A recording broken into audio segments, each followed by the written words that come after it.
ಈಗ ನೋಡಿ, ಇವತ್ತು ಪ್ರಜಾವಾಣಿಯಲ್ಲಿ ಬಂದಿದೆ. ಸುಮಾರು 25 ಕೋಟಿ ರೂಪಾಯಿ ಆಸ್ತಿ ಅದು ಅಲ್ವಾ?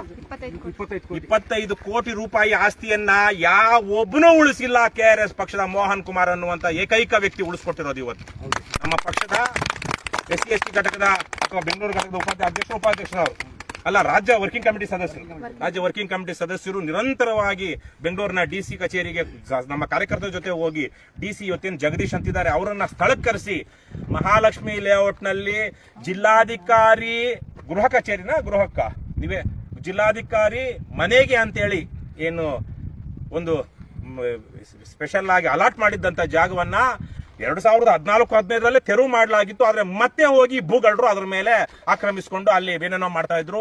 ನಿರಂತರವಾಗಿ ಹೋರಾಟ ಮಾಡಿ ಜಗದೀಶ್ ಅವರು DC ಅವರು ಸ್ಪಾಟ್ಗೆ ಬಂದು ಪರಿಶೀಲನೆ ಮಾಡೋ ಹಾಗೆ ಮಾಡಿ ಎಲ್ಲ ಇವತ್ತು ಅಲ್ಲಿ ಒತ್ತುವರಿ ತೆರವು ಮಾಡಿ ಇವತ್ತು ಪ್ರಜಾವಾಣಿ ಪತ್ರಿಕೆಯಲ್ಲಿ ಬಂದಿದೆ. ನೀವು ಗಮನಿಸಬೇಕು, 20ಕ್ಕಿಂತ ಹೆಚ್ಚು ಕೋಟಿ ರೂಪಾಯಿ ಮೌಲ್ಯದ ಆಸ್ತಿಯನ್ನ ಇವತ್ತು ಕರ್ನಾಟಕ ರಾಷ್ಟ್ರ ಸಮಿತಿ ಪಕ್ಷದ ಸೈನಿಕರು ರಾಜ್ಯದ ಜನತೆಗೆ, ರಾಜ್ಯ ಸರ್ಕಾರಕ್ಕೆ ಉಳಿಸಿದ್ದಾರೆ.